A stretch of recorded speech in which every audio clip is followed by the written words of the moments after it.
Hello and welcome to Agora Politics. This is your host, Alex Murshak. Today I'm speaking with Alex Parsell. Alex is a development professional in major gifts and donor relations at Michigan Radio, a public radio station, and NPR syndicate, as well as a good friend of mine. We talk about the role of public media coming into the start of the 21st century, the funding of public radio, its unique niche in the age of internet journalism, why now everyone can talk, and the difficult problem of maintaining institutional trust in an increasingly noisy information ecology.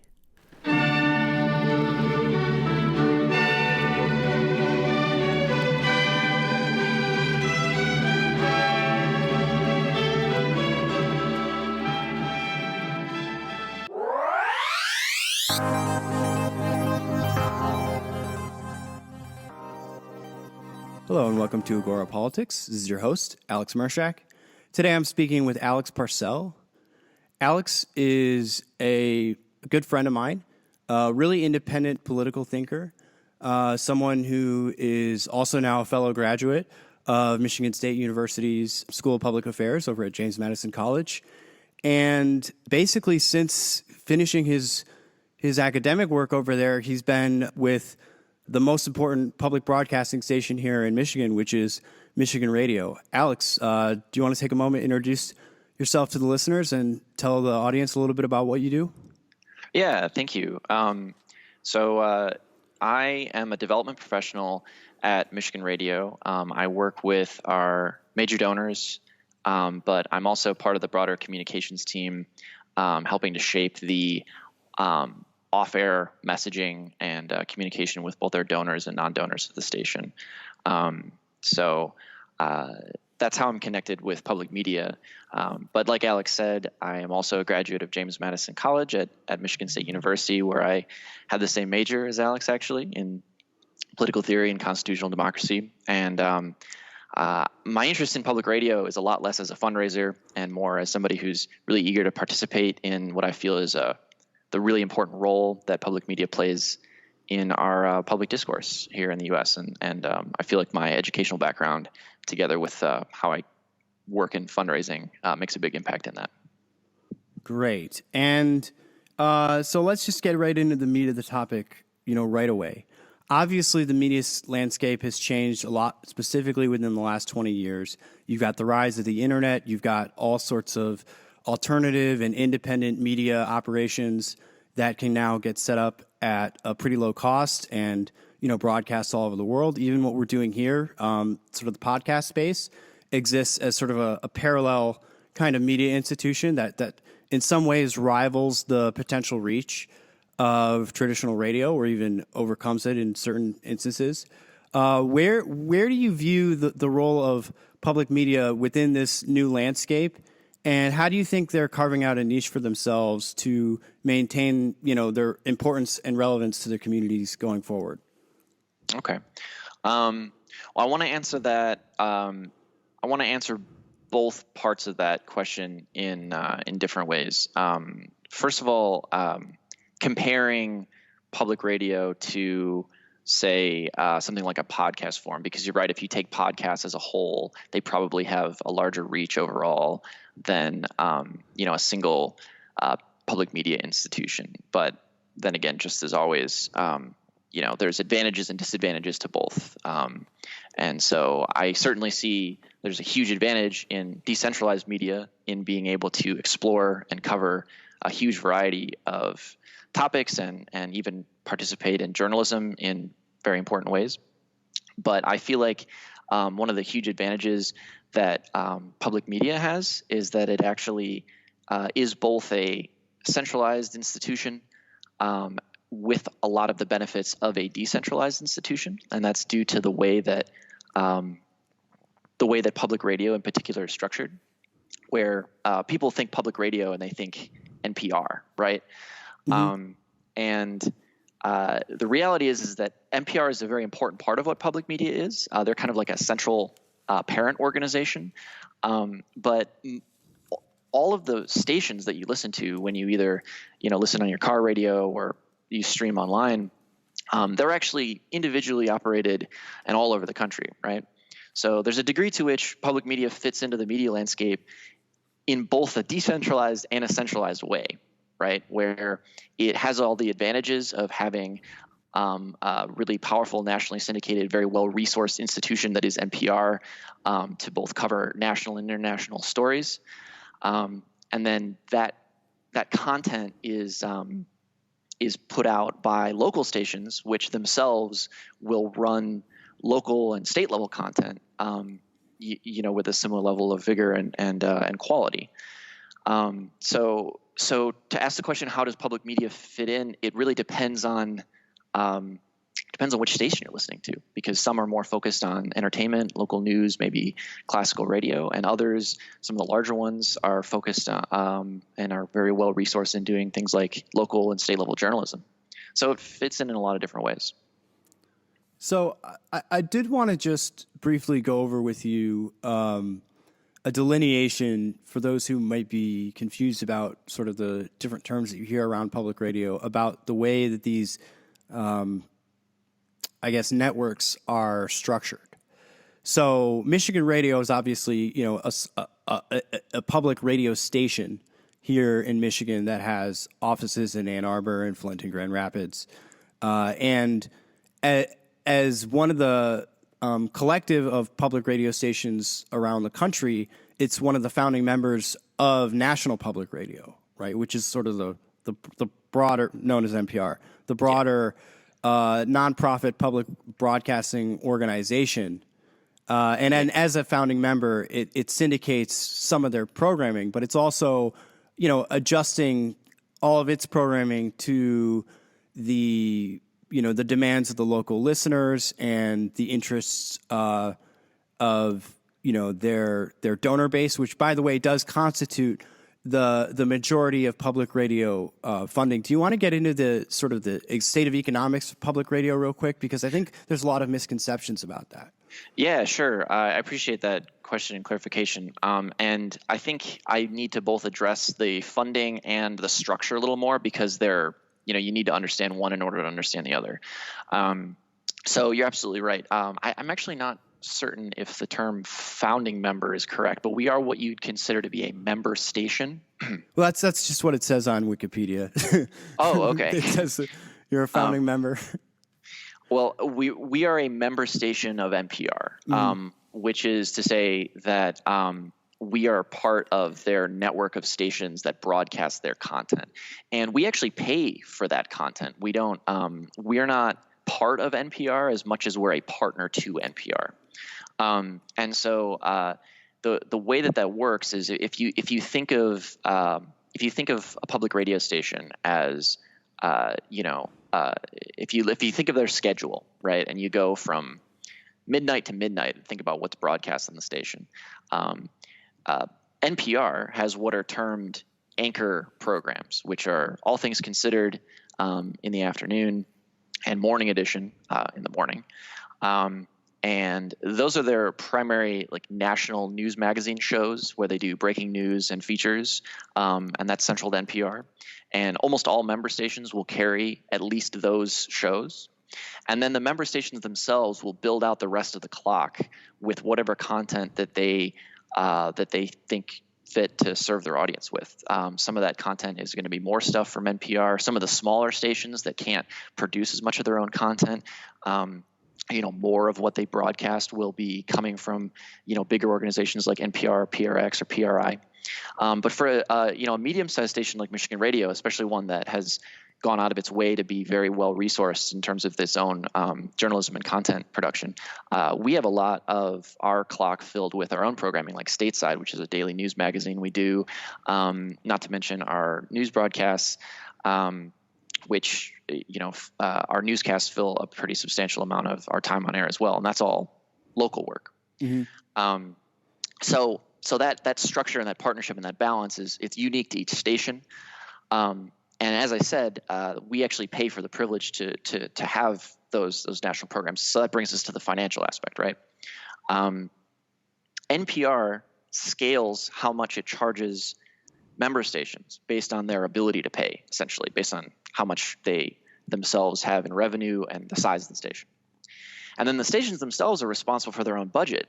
Sometimes stations are, part of larger organizations. Ours actually is. Our license is held by the University of Michigan. Mm-hmm.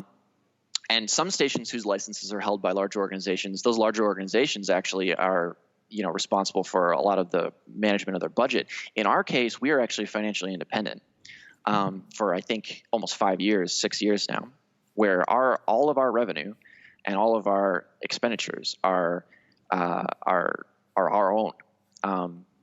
And the consequence of that is that we're able to take full responsibility for the content we put on the air, both from an editorial perspective and otherwise, in terms of like a programming decision perspective.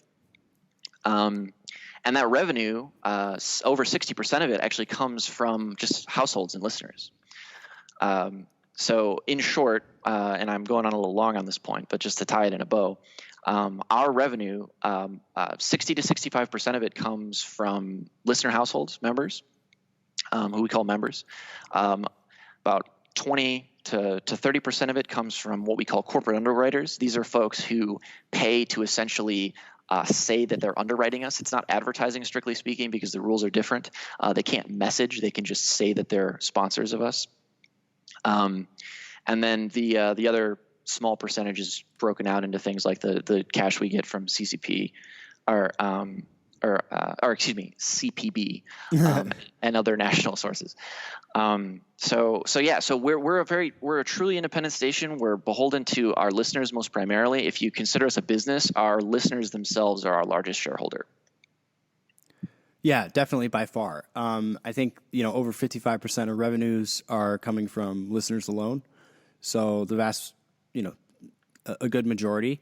And if you include the corporate, partnerships, that number goes up to something like 90%. So overwhelmingly, it's community supported in one way or another.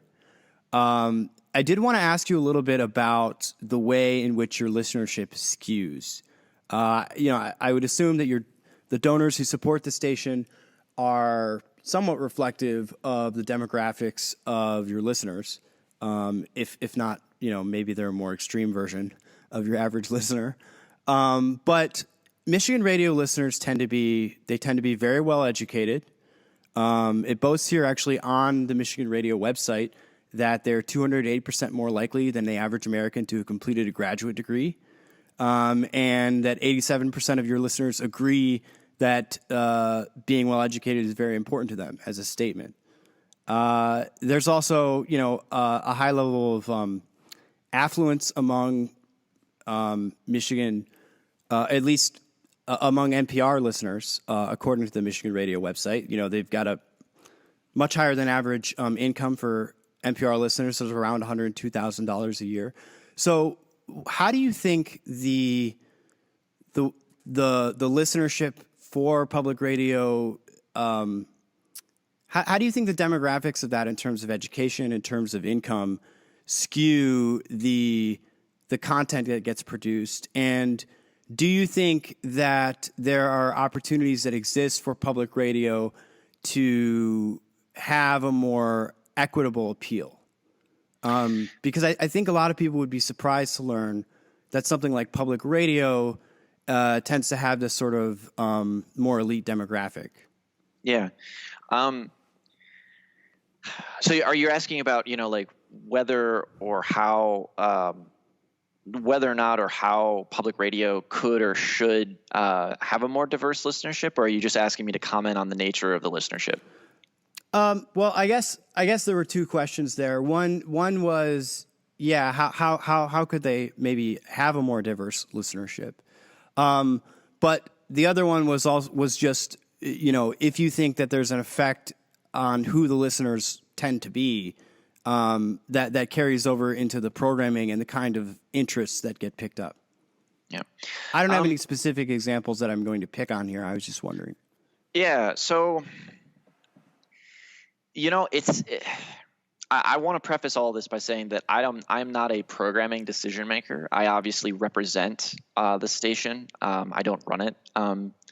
But you are very familiar with the fundraising operations. Yes, and for that matter, I'm more familiar than just that. I first of all, I am myself a listener and a pretty hardcore public radio fan. And in addition to that, it's a pretty small staff, and I've been lucky enough to learn a lot about the operation as a whole and participate in it more so than just fundraising alone. So I just wanted to preface by saying that I'm not a programming decision maker, nor do I necessarily want to be. But the first thing that I want to say is that it's a bit of a difficult tightrope to walk in terms of balancing, whether or not you alter what and why you're putting things out there in order to appeal to perhaps a different listenership. And you might say that we're comfortable with the idea that the majority of our audience feels that it's important to be very educated, because something that undergirds the entire philosophy of public media and public radio in particular is that we want to be curious about and informed about the world around us, and so there's a way in which those are the values of what we do. These are our values, and we have found a pretty large and dedicated community that shares those values, and we're comfortable with the idea that we are, working to serve those values. And so I guess to be completely frank, there's a certain undertone, at least for me personally, that if somebody's not interested in listening to public radio because it's not entertaining to them, that's fine. It's not their cup of tea. They can listen to something else. But I also would say that if we include public media as a whole and not just simply public radio, and even within just public radio and public media as a whole are different things in different places. So public media stations are going to be reflective of the needs and demands of the audiences that they serve. And so in a very highly, one may even say, overeducated place like Ann Arbor, Michigan, of course the station that is out of Ann Arbor, Michigan is going to be focused on that demographic and their listening habits and what they'd like to hear. But there are public media stations all over the country that do all kinds of different programming, from, like I said, classical music, entertainment programming, educational programming, and specifically public television does a lot of educational programming for children. And so I suppose we are what we are partly because of who we serve and who's interested in listening, but also we're guided by these values about why we do what we do, and we don't necessarily expect or demand that everyone share those values. We'd of course like more people to.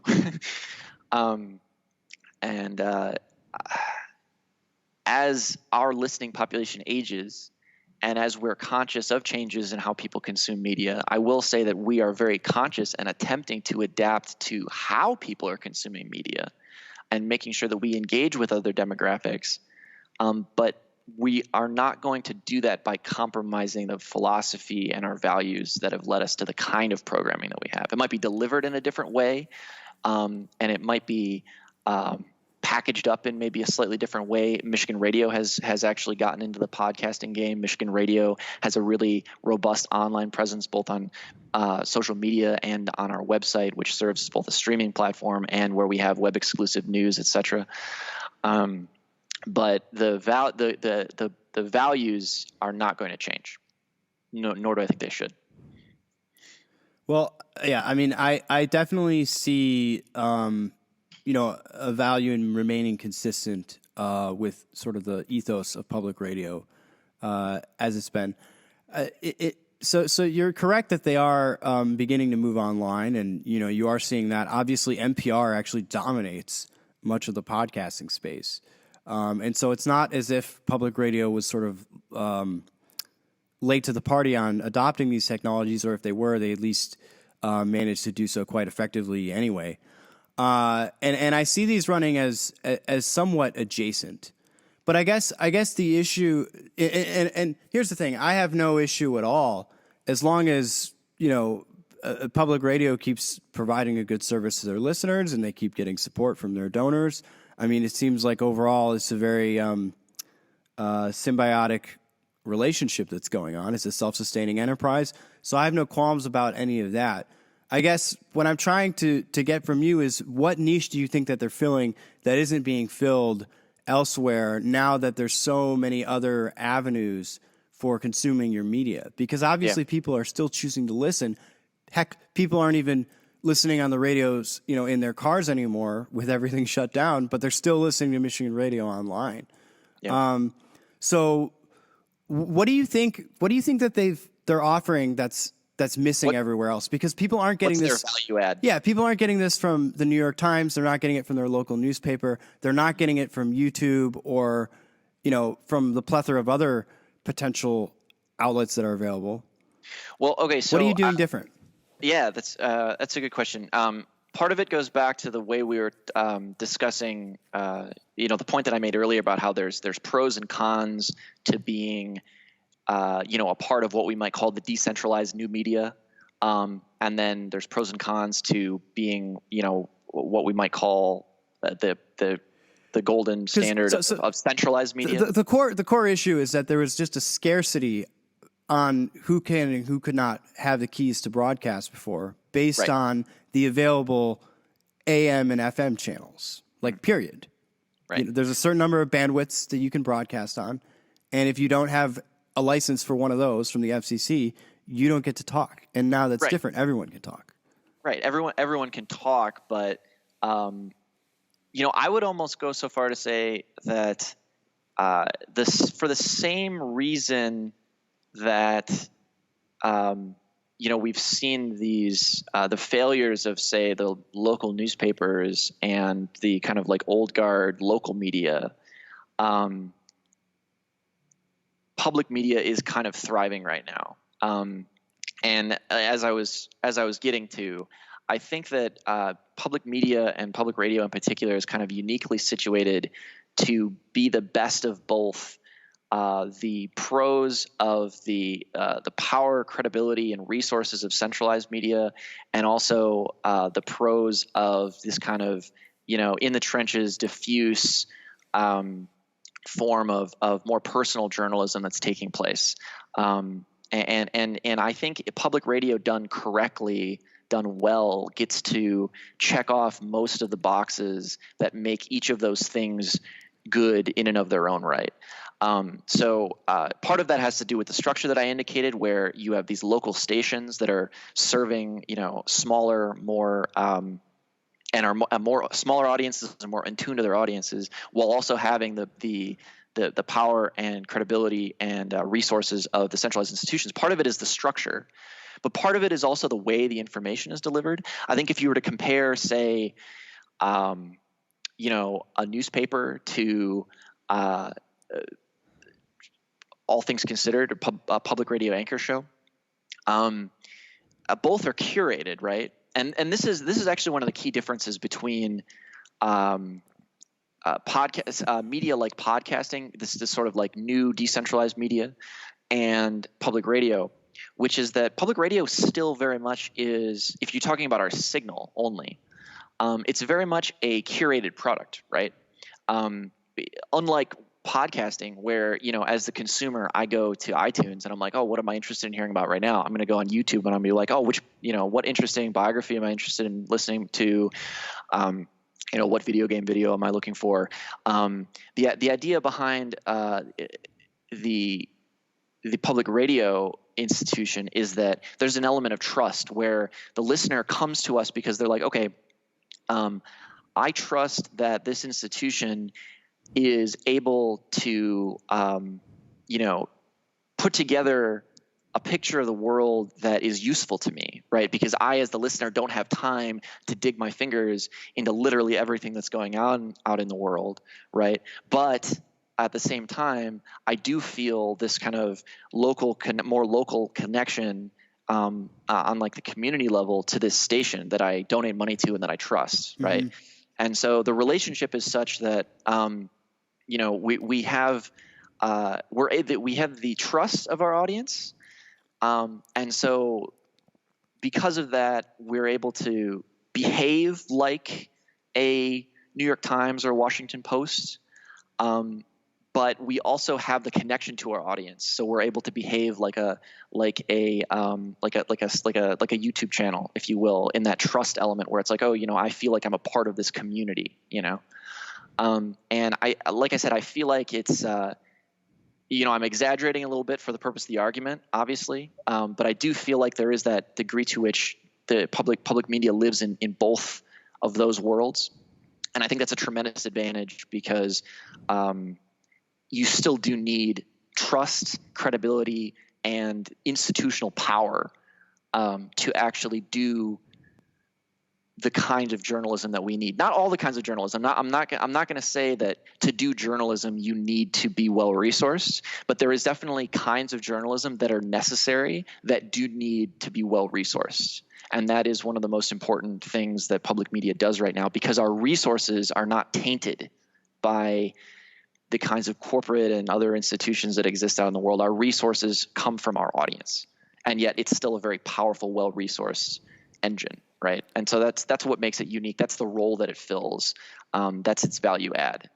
So because public media is decentralized, because they're operating at a more local scale, and they have a tight feedback loop with their donors and listeners, they're not subject. You're saying that they're not subject to some of the same pressures, both economic as well as perhaps ideological and otherwise, that sort of these large existing media institutions, whether those are TV broadcasters, radio broadcasters, these sort of centralized behemoths that have sort of emerged, and yet they still have enough carrying capacity in terms of their revenue and their operations that they can conduct a type of journalism that might be out of the bounds of, say, independent journalists just working on their own, or sort of smaller publications that just don't have a lot of resources. Is that Exactly. sort of the fit? Yep, exactly. The only thing that I want to just critique slightly about the way that you framed that is I wouldn't call it a feedback loop per se between our donors, because we don't like donors don't like. So we're not in the business of telling people what they want to hear. We work with very, very high, journalistic ethics in mind, and we're not interested in selling our product. We're interested in being good journalists, if we're talking about the journalism aspect of our operation. Mm-hmm. But the point is very much so that is what people support. They don't want to be told what they want to hear. They don't want to exist in a feedback loop. They want to hear. They've accepted that we're telling the truth when we say that we're interested in a more traditional idea of balanced journalism. And people have bought into that now. That's based on having a consistent track record. Yes, that validates that. Yep. They'll obviously, there's obviously a perception, and I think it's a fair perception, that public media tends to lean more to the left on many issues. But by the same token, they consistently rate as one of the most trusted forms of media in the country. Somebody who, yeah, go ahead. Oh, I was just going to say, for the general purposes of the show, we're not that actually interested in the left and right divide as it really gets talked about that much. But the part of the polarization problem that is sort of the meta focus has to do with sort of the epistemological problem, which is the breakdown of sense making, right, or the loss of trust in institutions, and just sort of the inability to agree on any kind of a common narrative. Yeah, of course. Do you think that public media is playing a role in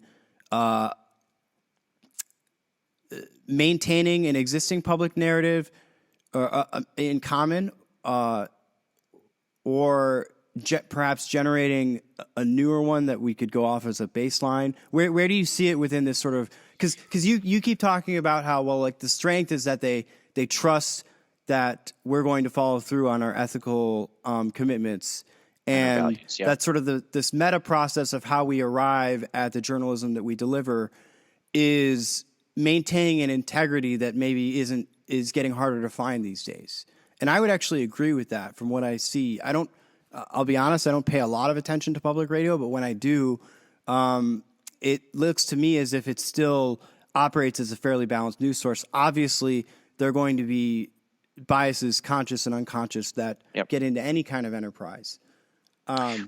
We actually, Michigan Radio itself was actually is in the middle of conducting a kind of self-reflection exercise right now. We're working with some consultants to better focus our values and mission statement right now.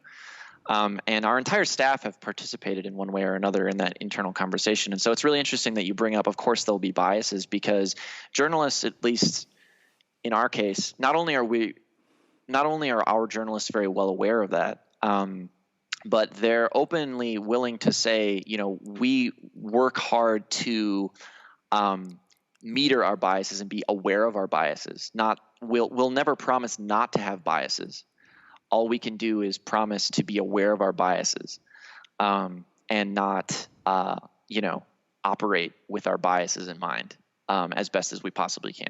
And so to your, okay, so I mean, I am interested in this greater meta discussion about, how can we agree on, a framework for discussion as a society, right? And how does public radio either contribute to that moving in a positive direction, or is it neutral, or what's the deal?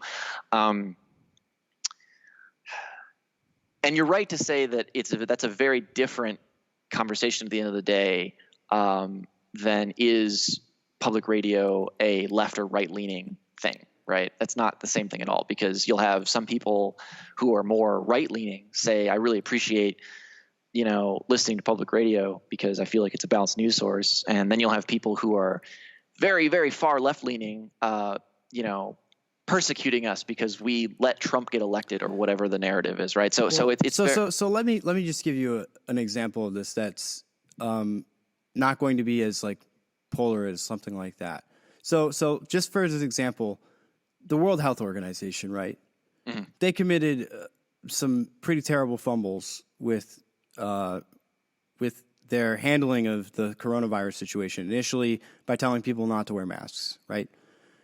If you're Facebook, who has decided that they're going to do something with, Facebook is concerned about this problem too. They're trying to increase trust. They're trying to increase the amount of valid news that gets out to people.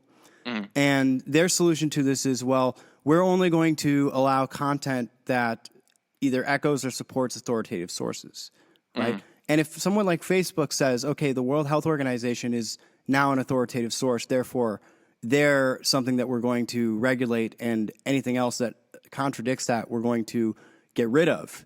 Mm. In the situation where now they've breached that trust by, just coming out with horrible misinformation that who knows where it came from. There's lots of speculation about that.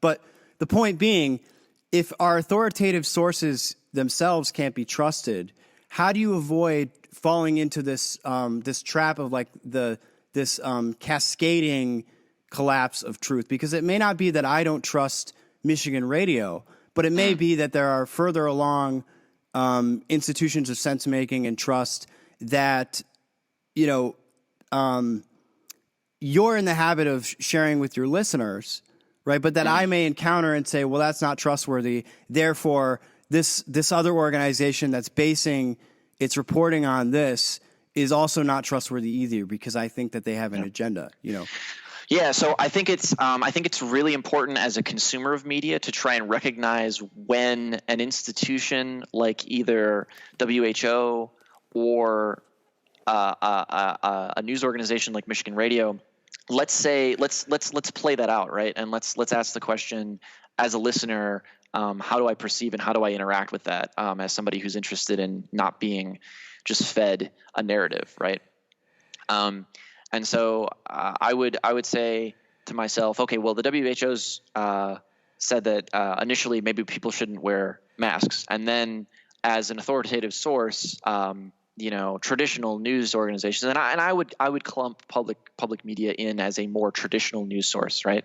A more old guard, authoritative, quote unquote, news source, right? And then these other news sources, say Michigan Radio goes on air and reports the WHO has said that we probably shouldn't be wearing face masks, right? And then we find out later that the WHO was wrong, and that Michigan Radio just accepted that as an authoritative source and reported that along, right? I'm not saying that happened. I don't know whether or not it did. I haven't been following the reporting sure. that closely. But this is purely just a thought experiment, right? So I from the perspective of a listener and a consumer of that media, my interest is in the aftermath of that is I'm asking myself a few questions. The first thing I'm trying to ask myself is, does either Michigan Radio or WHO have a vested interest in propagating that incorrect information? Number one, and I'll try and be a critical observer and think to myself, oh, is that true? Is that not true? And then finally, I'd be interested in looking at the reaction of something like of Michigan Radio to that kind of a falsehood, right? So after the fact, is Michigan Radio interested in doubling down on what we now know isn't true? Or are they interested in saying, further reports have indicated that this thing that we've reported before actually isn't true? So, of course, journalism and journalists are always going to be hamstrung by the fact that sometimes a consensus can be drawn from authoritative sources that turns out not to be true, right? Like that happens all the time in history. And I think what's important to realize is that just because a journalism organization can accept an ultimately incorrect thing from an authoritative source does not mean that the entire system in and of itself is flawed, because it would be flawed if the system could not adjust from that, right? It would be flawed if the journalism organization would not have the ability, the credibility, the values to actually go back and dissect that and attempt to dig into the truth, right? But I feel as though public media in particular has a very strong willingness to criticize itself, criticize its past track record on reporting. And you'll frequently hear on, whether it's NPR or Michigan Radio programs, we always have an interest in both issuing corrections, and not just issuing corrections, but then discussing corrections, right? Because it's really, really easy as a newspaper to just, say the next day, at the bottom of page 20, oh, by the way, this thing that was a front page story yesterday was total nonsense. Like, are bad, right? But it's a lot harder when you're in the position of having what I would argue to be a lot more intimate relationship, this kind of voice connection and, the kinds of personalities that drive public radio in the form of our hosts and journalists who are on air. They're willing to come forward and say, let's have a discussion about an incorrect perception that was had by many of us in the in the journalism community. And I think, I don't necessarily want to talk about Trump in detail, but I do think that the aftermath of President Trump's election was an interesting time to be an observer of public media, right? Because you might say that some in media kind of lost their heads, and they were like, oh my God, we were convinced that this man could never be elected president. And they kind of went into their feedback loop of continuing to exist in a world where that was impossible, even though that it happened, right? And I, as much as it's fair to say that shock was shared in the public radio and public media community, I do feel as though if you compare the reactions, public radio has done a very deliberate job of attempting to be in touch with reality, as it were, and attempt to actually have real conversations about the misunderstanding, if you will, in media that led to such a huge upset of expectations.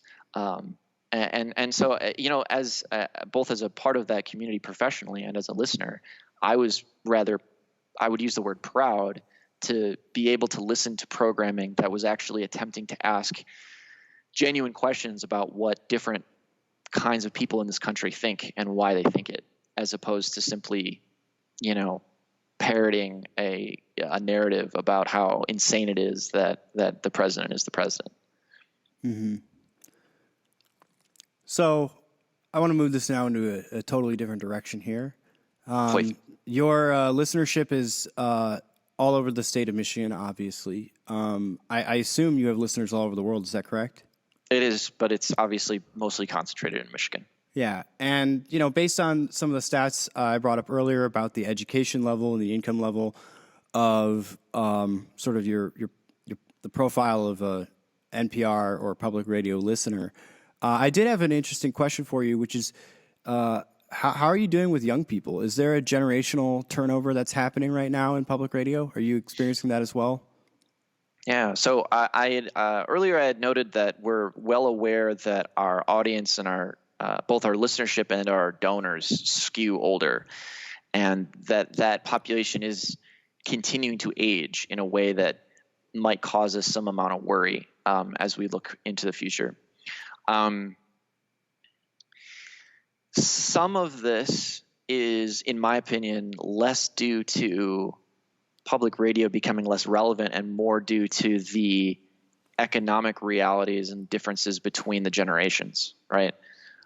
So in terms of when people enter their philanthropic years, if you will, generations that came before my generation had the luxury of contemplating their philanthropic life a lot earlier, I feel, than my generation will.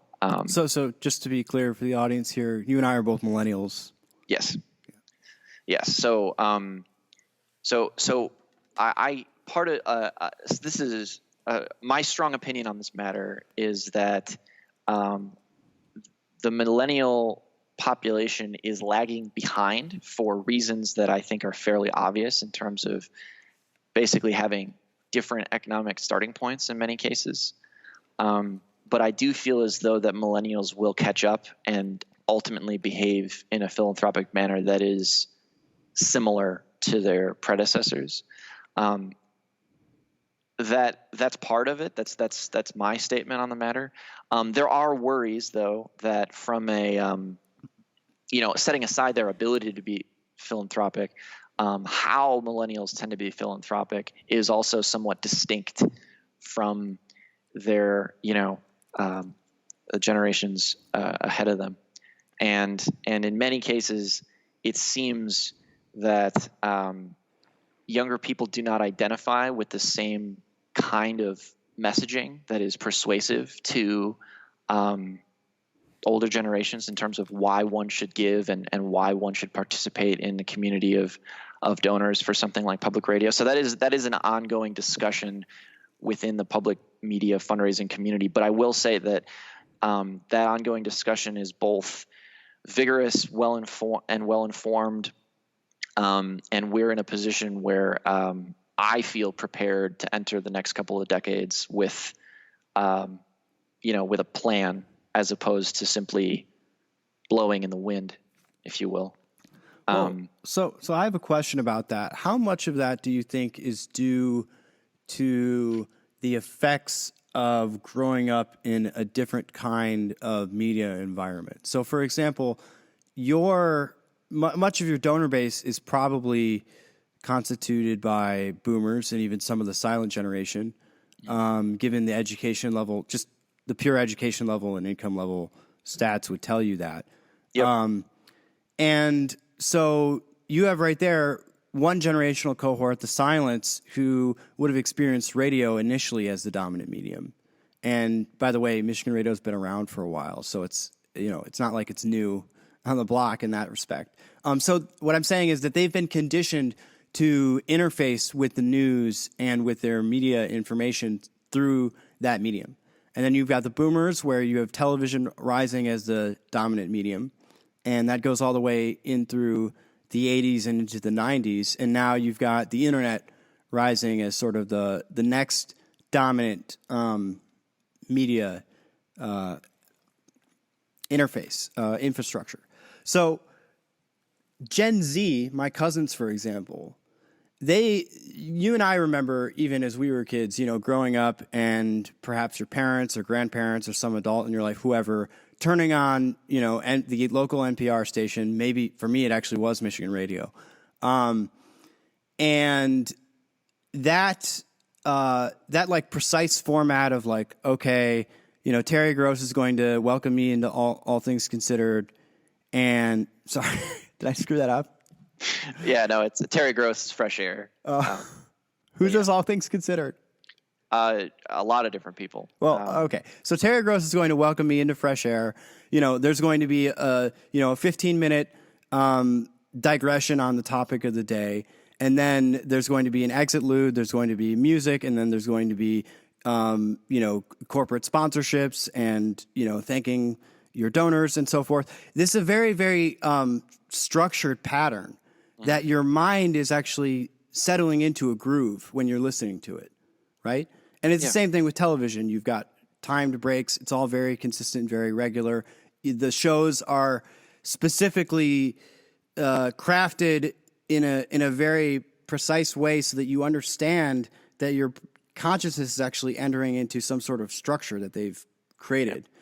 And with the internet culture, with the Gen Z kids coming up, they may have never been in a situation where their media diet wasn't a la carte, where they weren't choosing from any number of variety of options, many of which, by the way, when you're talking about things like the podcast space, the YouTube space, online video and audio streaming, et cetera, don't have this sort of rigid formal structure where your brain gets into this regular pattern of, okay, I know this is coming next and now this is coming. And I think maybe some of the Gen Zs, some of the issues with attracting sort of the younger generations is just, it might be in the fact that they weren't raised in that kind of media environment. What do you think about that?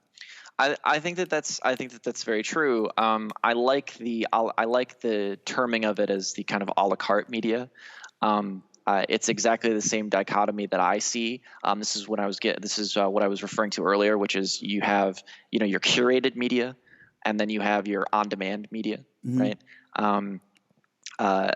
Prior to Netflix and similar services, you turn on the TV and you were just like, well, it's 9:00. I have the choice of listening of these 4 channels. We're all watching the news at 6 because that's when the news is on. That's when the news is on, right? Exactly. And now, the Zoomers are out there being like, I'm gonna watch my 13th episode of whatever at 2:00 in the morning because that's just what I can do. Why would I ever live my life by other people's structure when I can do whatever the heck I want?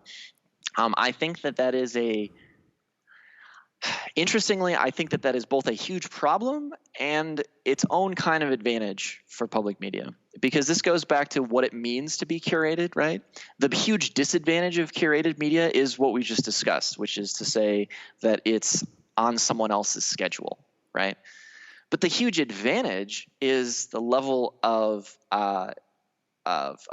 trust that you have in the curator, right? And so this goes back to whether somebody wants to be more informed about the world than they can be by deciding for themselves what they can and can't see, right? And so I was noting earlier, you can either think that your own browsing through whatever set of YouTube videos and or tweets or shares on some social media, if you're satisfied with that being your baseline understanding of what's going on in the world, then that's fine.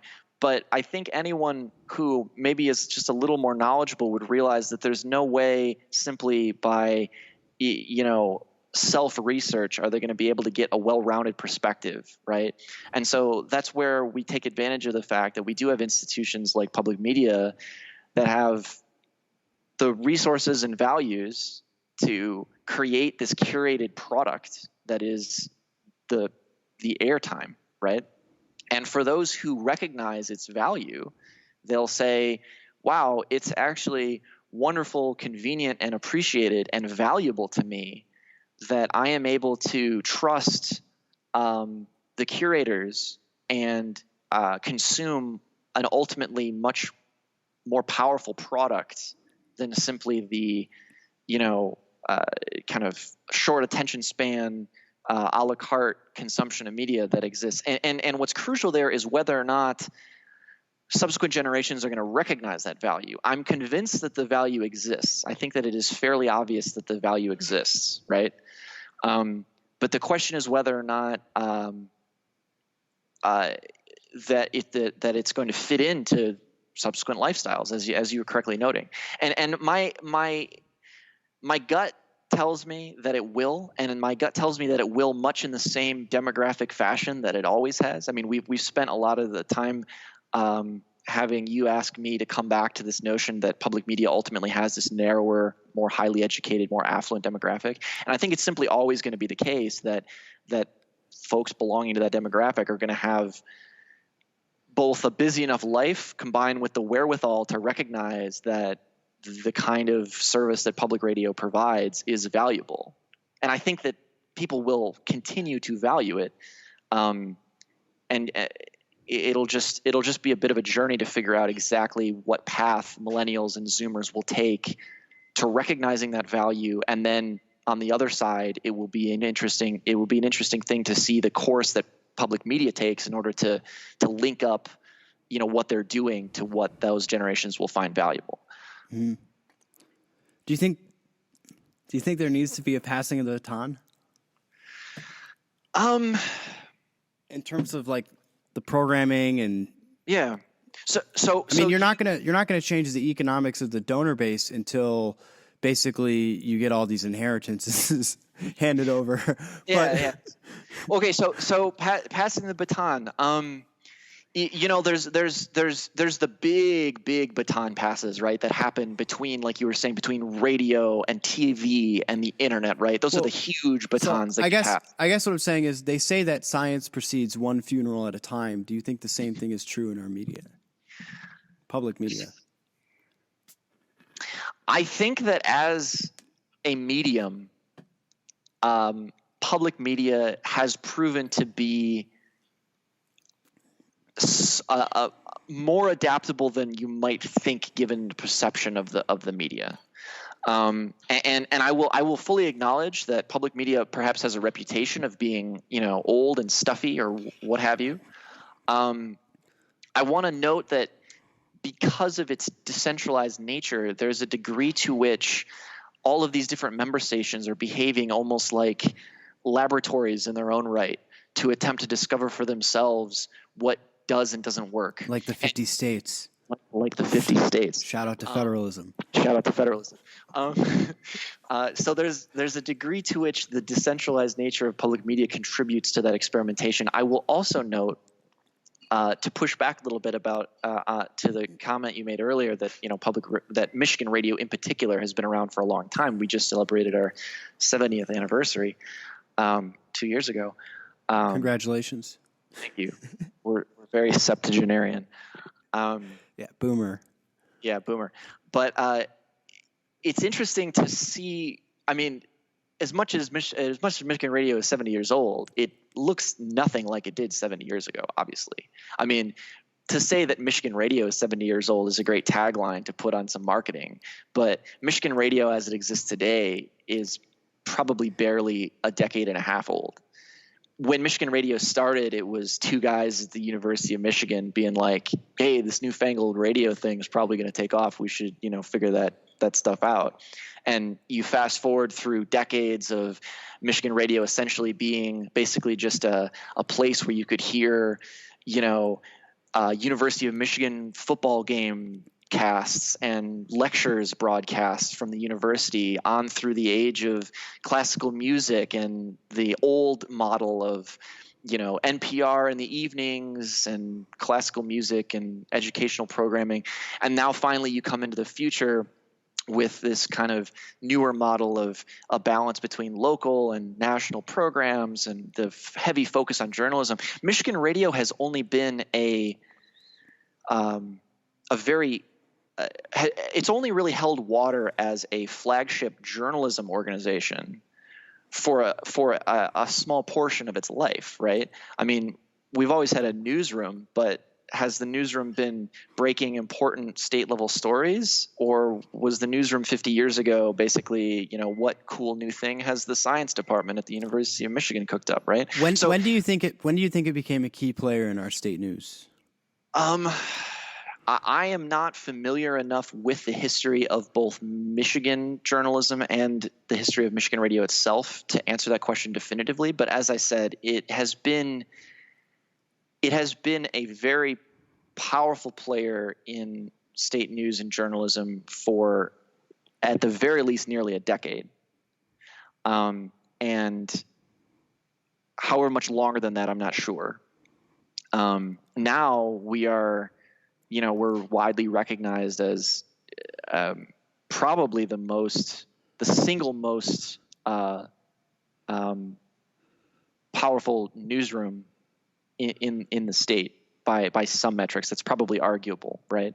But you see, you have places like both commercial radio and the Detroit News and Free Press, and they're all hemorrhaging money in their journalism operations. They're cutting in their newsroom, and our newsroom is growing, right? Like when we add staff to the station, we add primarily to the content side of things, and in that case, it's either the newsroom or our other on-air producers and what have you. So not only is the model proven to be to work as an important, credible source of news, but it's also proving to be sustainable and to be growing, as you mentioned earlier, which most of these other local institutions of theoretically similar mission have not been. And on top of that, there's a certain extent to which the failures of the local newspapers and the failures of the news side of commercial journalism is a huge boon to public media, because we've found a funding model that supports that mission, whereas their funding model did not.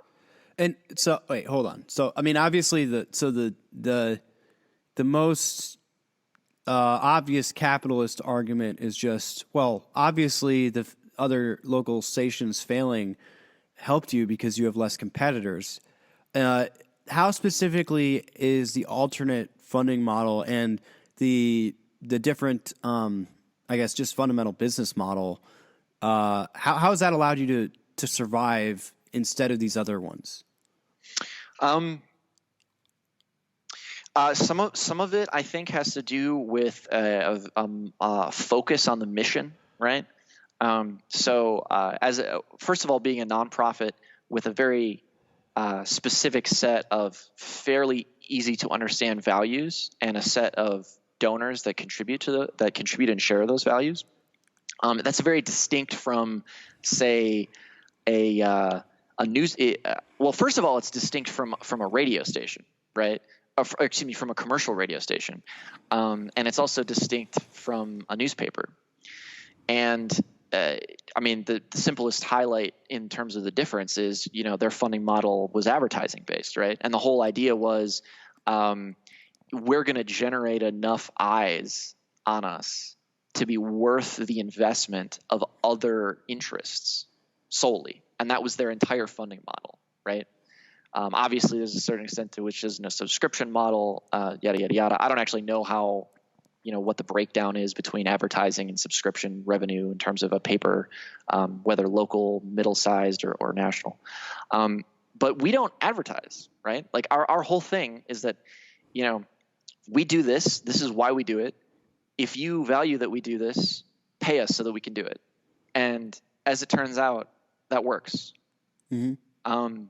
And I would almost venture to say that the old model of particularly local news, local paper news, not only did it fail because there were these, other options like the internet existing, where people no longer built their lives around, the paper in the morning or what have you.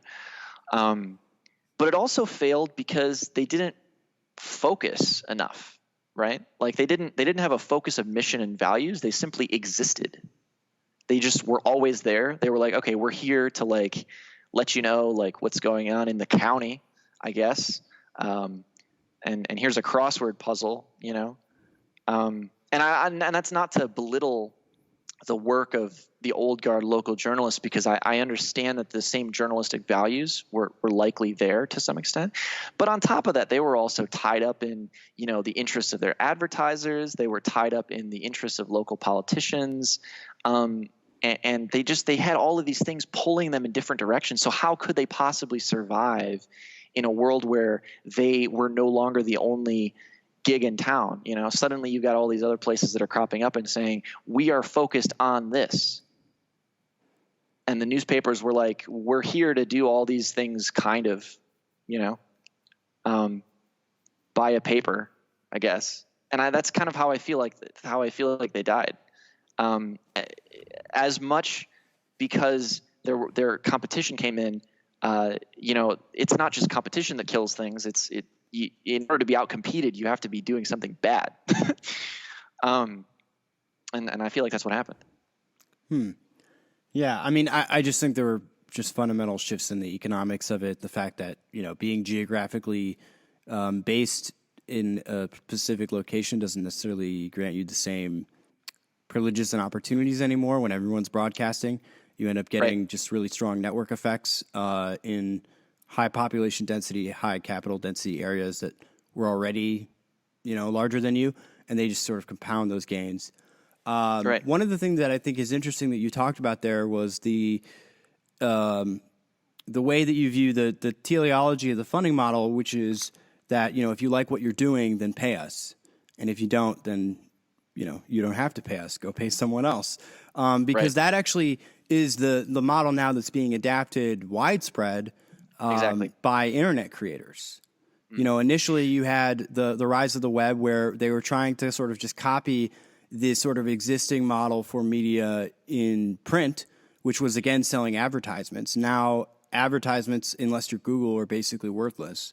And so more and more creators, especially, are using things like Patreon, Subscribestar, et cetera, to just get paid directly by their audience and by their supporters, something that this podcast will probably be doing in the future as we sort of work out the revenue model. Nice plug. Nice. Yeah, we're not doing any of that yet, but it's coming. Like, subscribe, and ring the bell. Yeah. You can find us on Patreon. No, not yet. If you like what we're doing, pay us is obviously the future, right? And there's an interesting way in which public media has always voluntarism, right? Right, voluntarism. But that's distinct, right? Okay, so if you like what we're doing, pay us, and then we're going to live behind a paywall in either all or some of our content, right? There's that model. Mm-hmm. And then there's the more pure volunteerism that comes up with the public media model, which is to say, we exist. Part of our values is that we exist for everyone. And if you think that is valuable, you should pay us, because if you don't, we won't be around anymore, right? So it's this really interesting, it's almost, you'd think there'd be a huge tragedy of the commons at some point, right? Where everyone kind of just passes the buck down the table until public media doesn't exist anymore. And from a game theoretical perspective, it's really interesting to see what my donors do. And when I say my donors, as I said earlier on, my primary role at Michigan Radio is major gifts, right? So interestingly, as I already noted, between 60 and 65% of Michigan Radio's revenue on a given year comes from donors. That's all donors. And actually, major gifts account for a relatively small part of that. Most nonprofit organizations, they kind of have a top-down thing where most of their money comes from the top, small percentage of donors. And then the whole purpose of their, smaller donor system is to identify and push people up that pyramid. For public media, by and large, it's a funnel. It's a giant sales funnel. That's what he's saying. Right. Yeah. So for universities, for instance, and interestingly, I don't know if your audience knows this about you, but both Alex and I participated in fundraising on the university level. Oh, they don't know this. This is good. Oh, they don't know this about you. Okay. So setting aside what we did fundraising as students, the point here is that secret things. It's secret. Universities get most of their philanthropic dollars from the big donors. And the only reason they maintain this whole system of direct mail and working to recruit donors is to kind of backfill that pipeline and be like, okay, well, if we recruit 1,000 donors next month with this direct mail campaign, one of them will give us $500,000 in their lifetime. Yeah, in 10 years. Right, in 10 or 20 years, right, when they're wealthy. And that's it's a model. It works. For public media, it's almost flipped on its head, to the extent that we have a very, very wide bottom. And so there's no small cohort of donors that contributes the majority of those funds. It's actually something like 80% of that 65%, not to, get too numbery, but something like 80% of that 65% comes from gifts of under $1,000. And we've got over 36,000 individual donors to the station. So that's interesting, because even though you have a more affluent donor base, the distribution of the base is actually rather grassroots. It is. And in fact, that is something that we are trying to gradually change, because we do recognize that we have an incredibly wide and deep and committed donor base. And we also recognize that donor base is giving far below their ability to give. Right. And so, of course they are. Donors are giving far below their ability. Well, the term is capacity, right? And from a strategy standpoint, public media is currently working hard to implement strategies that will carry us to having better return on those donors who do have greater capacity. Because traditionally, our entire model has just been like, give a penny. Like, if this is valuable to you, raise your hand, say you're going to participate, even just $5. And on the back of that, we've developed this huge, consistent annual donor program. And what we've come to realize is these people are committed to us, they love us, but some of them can afford to be giving 2 times, 5 times, 10 times, 100 times what they're giving. And the interesting thing is that they're even probably committed enough to make that leap. And it's just a question of putting the time in from a development standpoint to develop the relationships necessary to convert into those kinds of gifts. And that's actually part of what my role is and why I was brought on to Michigan Radio, was to kind of work in that direction. And so far we've had a good amount of success with that, with more to come. So awesome. Well, that sounds really great. Alex, thank you so much for coming on. We really appreciate you taking the time to have this discussion. It's not always easy to find somebody with an interesting, level-headed perspective, especially on the state of our media environment. I couldn't agree more. And you should tell your listeners about what you used to do at Greenline sometime, because that was fun. Those were fun times. Well, yeah, insofar as my work at Michigan State University's student fundraising organization it becomes relevant, I will certainly bring things up and share details, although it's not particularly relevant at the moment. But regardless, Alex, I'm sure we'll have you on again to have similar discussions. Thank you so much. Is there anything before I let you go here that you'd want to point to our listeners to, particularly those who may not be introduced to Michigan Public Radio, where they might start approaching, where they might start listening? Do you have any suggestions on that? Yeah, so thank you for the opportunity to make a plug. If you live in Michigan, or if you don't, you can go to michiganradio.org. And there you'll not only be able to listen to our stream, but you'll be able to see all of our online content. Michigan Radio is just one, as I said, of many really incredible public radio stations across the country. And if you've resonated with anything that I've said today about how what public radio's values are when it comes to journalism and media, then I really encourage you to check out your local member station and give them a listen. Because I really do believe that you will become a more informed, calmer person when consuming the news in that way. So, well, Alex, thanks so much. I'll talk to you later. Cheers. Thanks.